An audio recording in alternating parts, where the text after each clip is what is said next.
कैसे हो शिव भक्तों। ग्लोबल यात्रा में फिर से आपका एक बार स्वागत है। और अद्भुत शिव मंदिर पार्ट 2 की वीडियो मैं यहाँ से शुरुआत कर रहा हूँ। जिसने पार्ट 1 नहीं देखा है वो डिस्क्रिप्शन बॉक्स में लिंक दिया है, वहाँ से जाके उस पार्ट को देख सकते हैं, हरिद्वार से यहाँ तक की यात्रा का पार्ट। और पार्ट 2 की यात्रा यहाँ से शुरुआत कर रहे हैं। मैं आगे स्टे ले रहा हूँ, बाकी की बात वहाँ पे करते हैं।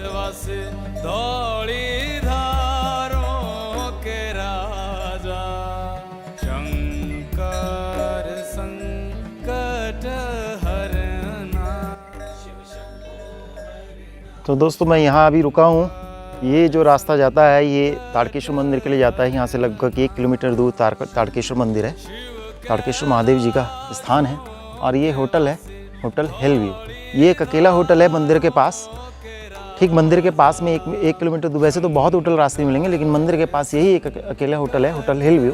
अगर आपको आना हो तो आप कॉल करके आ सकते हैं इन्हें। तो लेकिन होटल अच्छा है, एक तो नज़दीक है बिल्कुल। अर्ली मॉर्निंग उठ के आप दर्शन कर सकते हैं, और लेट नाइट हो गए तो आपको। और यहाँ की सीनरी बहुत प्यारी है। आप अगर होटल के अपने विंडो से देखेंगे तो आपको ये नज़ारा नज़र आएगा चारों तरफ। सुबह शाम हमेशा आपको ऐसे ही नज़ारा नज़र आएगा। तो इसके आसपास की ग्रीनरी, हिल व्यू बहुत प्यारा है, वैली है, उड़ते हुए बादल।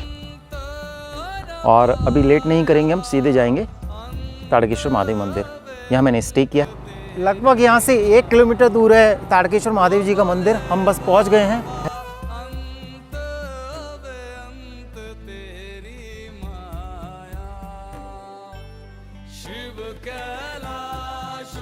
ये ताड़केश्वर महादेव जी की पार्किंग है। इस पार्किंग पे गाड़ी को आपको पार्क करके और नीचे की तरफ लगभग 200 मीटर नीचे जाना होता है हमें। और देख सकते हैं यहाँ हरियाणा की, यूके की, यूपी की सभी तरह की, सभी जगह की गाड़ियाँ आई हुई हैं। इसका मतलब सभी जगह से भक्तजन यहाँ आए हुए हैं।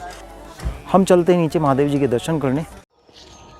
तो मेरे प्यारे भक्तों, अब इस पूरी वीडियो को बड़े ध्यान से देखिएगा बिना स्किप की, क्योंकि अब इस मंदिर के बारे में बहुत सारी अद्भुत जानकारियाँ मैं आपको धीरे धीरे देने वाला हूँ, एक प्रचलित कथा के साथ, एक सच्ची घटना के साथ।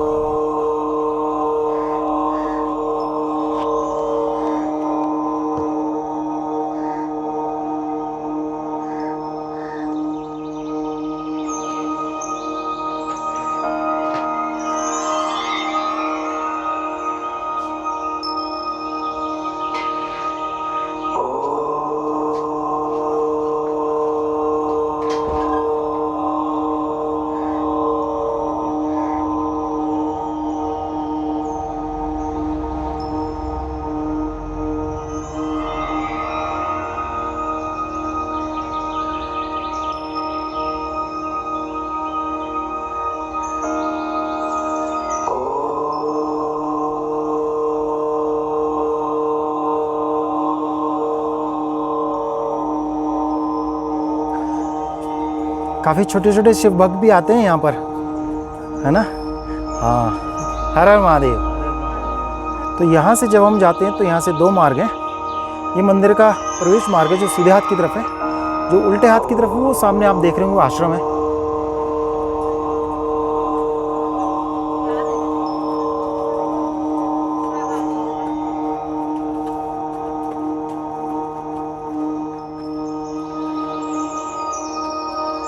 दोस्तों मंदिर का एक रास्ता यहाँ से भी है, लेकिन हम जाएंगे इस वाले रास्ते से, ताकि मैं आपको थोड़ा थोड़ा डिस्क्राइब करता हुआ चला जाऊँ, बताता हुआ चला जाऊँ, यहाँ के मंदिर के बारे में डिटेल देता हुआ चला जाऊँ। जैसे सबसे पहले यहाँ आते हैं तो ये एक कुंड है, जलकुंड, जहाँ पर स्नान करते हैं। और ये नेचुरल पानी है, नेचुरल वाटर है, प्राकृतिक पानी है। और साथ में ये कपड़े चेंज करने के लिए है, ये नहाने के लिए, और वो भी नहाने के लिए। लेकिन वो जो दूर देख रहे हैं ना, वो नहाने के लिए नहीं है, उसके बारे में वहाँ पहुँच के बताता हूँ। वो सामने दूर जो देख रहे हैं वो नहाने के लिए नहीं है, ठीक है। और ये जंगल में जाने का रास्ता है। साथ में ये धर्मशाला है। ये धर्मशाला यहाँ पे कभी भक्त लोग रात में रुकना चाहते हैं तो उनके लिए है, यहाँ रुक सकते हैं। मैं यहाँ 5-6 बार आ चुका हूँ, रुका एक भी बार नहीं हूँ। और सामने एक और इमारत है, ये किचन घर है। यानी जो लोग यहाँ पर भंडारा वगैरह कराते हैं उनके लिए किचन घर है। बर्तनों की व्यवस्था यहाँ रहती है। आप अपना सामान लाएं, खाने पीने का सामान लाएं, यहाँ बनाएं, और भक्त लोग भगवान को भोग लगाकर और लोगों को प्रसाद वितरण करते हैं। और मंदिर चारों तरफ से ताड़ के वृक्षों से घिरा हुआ है, और इस कारण भी इस मंदिर को ताड़केश्वर महादेव के नाम से जाना जाता है। इनमें से कुछ वृक्ष जो हैं वो विचित्र हैं, मतलब अनोखे हैं। उनके बारे में मैं बताता हूँ। भक्तों, आपको घंटियों की आवाज़ सुनाई दे रही होगी दूर से ही। वो घंटी की आवाज़ वो सामने से आ रही है, जहाँ पर मुख्य मंदिर है, उस मंदिर को जानने से पहले मैं आपको एक कुंड के बारे में बता देता हूँ। वैसे तो यहाँ काफ़ी कुंड है, लेकिन एक मुख्य जल कुंड है ये वाला, और इस जल कुंड को लक्ष्मी कुंड भी कहा जाता है। लक्ष्मी कुंड इसलिए कहा जाता है कि माँ लक्ष्मी ने स्वयं भगवान शंकर को जल समर्पित करने के लिए इस कुंड को स्थापित किया था। काफ़ी आप कॉइन्स इसमें बीच में देख रहे हैं, इन कॉइन्स का मतलब है कि ये पूजनीय है। तो भाइयों, इस जलकुंड से मंदिर तक जाते जाते, जहां आपको घंटों की आवाज़ सुनाई दे रही है, मैं आपको ताड़केश्वर महादेव जी का पूरी कहानी बता देता हूं, इतिहास बता देता हूं इस मंदिर का। वो इतिहास ये है कि यहाँ पर एक साधु बाबा रहा करते थे, जिन्हें शिव जी का प्रतिरूप माना जाता है। यानी वो साधु बाबा जन्मे नहीं थे, बल्कि वो शिव जी के अंश से प्रकट हुए थे। शिव जी के अंश से प्रकट होने के कारण उन्हें शिव जी का प्रतिरूप माना जाता है। साधु बाबा यहाँ हमेशा शिव जी को का ही जप तप करते रहते थे, उनका ही ध्यान करते रहते थे। वैसे तो ये काफ़ी ऋषि मुनियों की तपस्थली भी माना जाता है। तो वो साधु बाबा यहाँ पर काफ़ी जप तप करते थे भगवान शंकर का, और उन्हीं शंकर का प्रतिरूप माना जाता था। साथ साथ विचरण करते थे आसपास के जितने इलाके हैं, गांव हैं, या सामाजिक स्थल हैं, या पूरा प्राकृतिक स्थल है, वहाँ पर जब तब करते हुए इधर उधर जब घूमते थे, तो अगर उन्हें कोई व्यक्ति ऐसा मिलता था समाज के प्रति गलत भावना रखता है, या प्रकृति के प्रति गलत भावना रखता है, या किसी को परेशान करता है, या प्राकृतिक चीज़ों को नष्ट करता है, या फिर साधु संतों को परेशान करता है, या फिर कोई जानवरों को परेशान करता है, तो किसी भी तरह की वो गलत काम करता था, कोई भी व्यक्ति या इंसान या सामाजिक प्राणी, वो उसको दंड देते थे, साथ साथ श्राप भी देते थे। तो इसी कारण से वो सबको ताड़ते रहते थे, उनका नाम ताड़केश्वर पड़ गया। और उन्हीं ताड़केश्वर साधु के नाम पर इस प्रांगण का नाम ताड़केश्वर महादेव पड़ा। और क्योंकि वो स्वयं भगवान शंकर के अंश से प्रकट हुए थे, इसीलिए उन्हें महादेव जी का दर्जा दिया जाता है, और एक सिद्ध पीठ के रूप में इस स्थान को माना जाता है। और लीजिए भक्तों, आपका और हमारा इंतज़ार ख़त्म हो रहा है। अब बस हम पहुंच गए मंदिर, वो सामने मंदिर है। आपको इस मंदिर की प्रचलित कहानी और इतिहास मैंने बता दिया। मंदिर में हम पहुंच गए, और ये मंदिर का मुख्य द्वार है। भक्त लोग यहाँ फ़ोटो खिंचाते हैं परिवार सहित, साथ में घंटियाँ हैं। इन घंटियों की कथा मैं आपको आगे बताता हूँ, पहले कर लेते हैं महादेव जी के दर्शन। तो भक्तों, अभी और बहुत सारी अद्भुत जानकारी देनी है इस मंदिर के बारे में, तो इस वीडियो को ध्यान से देखिएगा आप।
तो मेरे प्यारे मित्रों, भक्तजनों, मैं आज जो दर्शन करा रहा हूँ आपको ताड़केश्वर महादेव जी के, और इनके बारे में विशिष्ट बातें बताने जा रहा हूँ।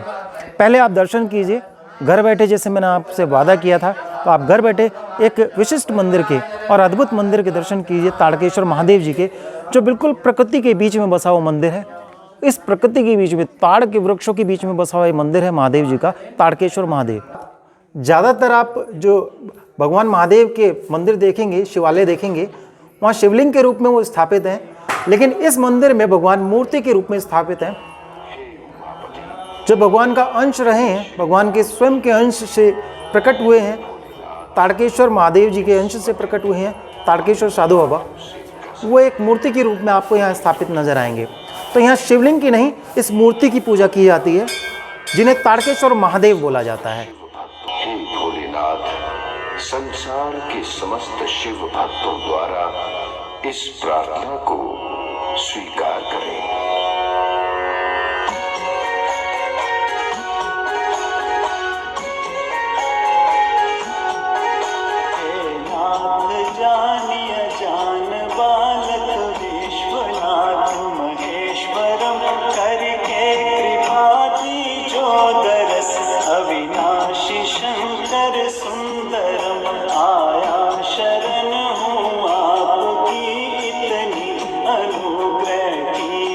भोलेनाथ जी स्वयं शिवलिंग के रूप में यहाँ स्थापित किए गए हैं। हमारे भक्त लोग यहाँ पर भी जल चढ़ाते हैं, भगवान की पूजा आराधना करते हैं जल चढ़ाकर यहाँ पर भी।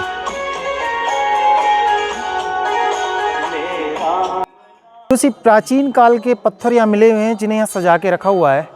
आप देख सकते हैं एक शिवलिंग भी है प्राचीन, कुछ टूटी मूर्तियाँ हैं, जो ये सबूत है कि मंदिर अति प्राचीन है। पुरातत्व विभाग ने इसे 1500 साल से भी पुराना मंदिर बताया है। इस मंदिर के साथ ही बहुत पुराने उसी काल की कुछ मूर्तियाँ रखी हुई हैं टूटी फूटी, उनमें से ये एक है जिसे माता की मूर्ति के रूप में माना जाता है। और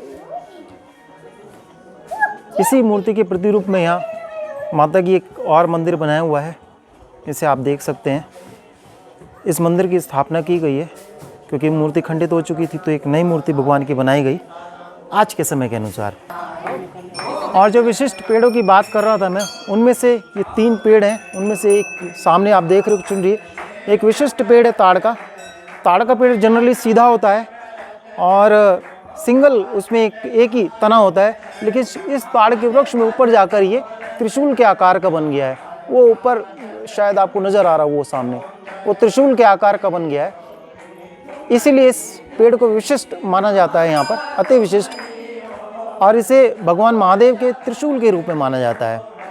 एक और ख़ास बात, यहाँ पर मन्नत के रूप में लोग घंटी बांधते हैं, भगवान के लिए घंटी दान देते हैं, और इन घंटियों की एक श्रृंखला यहाँ पर नज़र आएगी आपको, वो मैं आपको दिखा देता हूँ। तो दोस्तों, एक घंटी की श्रृंखला है और इसकी एक मेलोडी साउंड मैंने आपको सुनाई है अभी।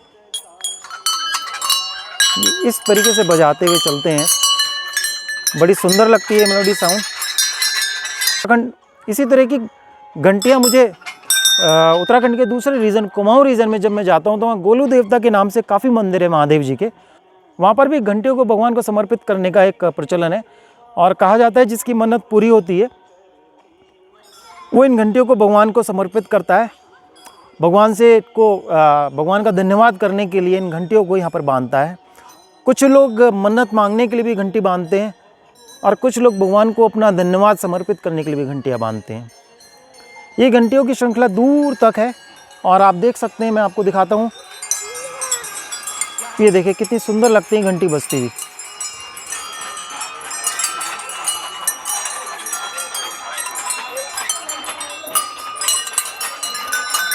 इसी तरीके से भक्त लोग यहाँ पर आते हैं और इन घंटियों को बजाते हुए मेलोडी साउंड का, मधुर संगीत का आनंद लेते हैं, और बिल्कुल वो ऐसा लगता है जैसे भगवान का भजन कर रहे हों। तो मेरे प्यारे मित्रों, भक्तजनों, श्रद्धालुओं, मैंने कराया आज सावन मास में आपको एक और मंदिर के दर्शन भगवान महादेव के, और उन्हीं की कृपा से आपके और मेरे दर्शन हो पाए। मैं साक्षात रूप में कर रहा हूँ और आप इस वीडियो के माध्यम से कर रहे हैं, और इसके लिए एक जयकारा बनता है महादेव जी का। साथ में भाई बार बार कहता हूँ, अगर आप नए हैं ना तो चैनल को सब्सक्राइब कर लो यार। आप भाई चैनल को सब्सक्राइब करोगे तो आपको आगे आने वाली वीडियो समय पर मिलती रहेंगी। बेल आइकन को प्रेस कर देना, है ना। और अगर भगवान महादेव के आप भक्त हैं तो आप निश्चित रूप से मान के चलिए कि इस सावन मास में आपको बहुत सुंदर सुंदर मंदिर के दर्शन होने वाले हैं इस वीडियो के माध्यम से, हमारी वीडियो के माध्यम से। और इस प्रकृति के बीच में मैं आपको एक और मंदिर के दर्शन कराने वाला हूँ अभी, वो है कालेश्वर महादेव जी मंदिर। ये कालेश्वर महादेव जी कहाँ है और इनका क्या इतिहास है, ये जानेंगे अगली वीडियो में। तब तक के लिए देते हैं इस वीडियो को विराम। धन्यवाद।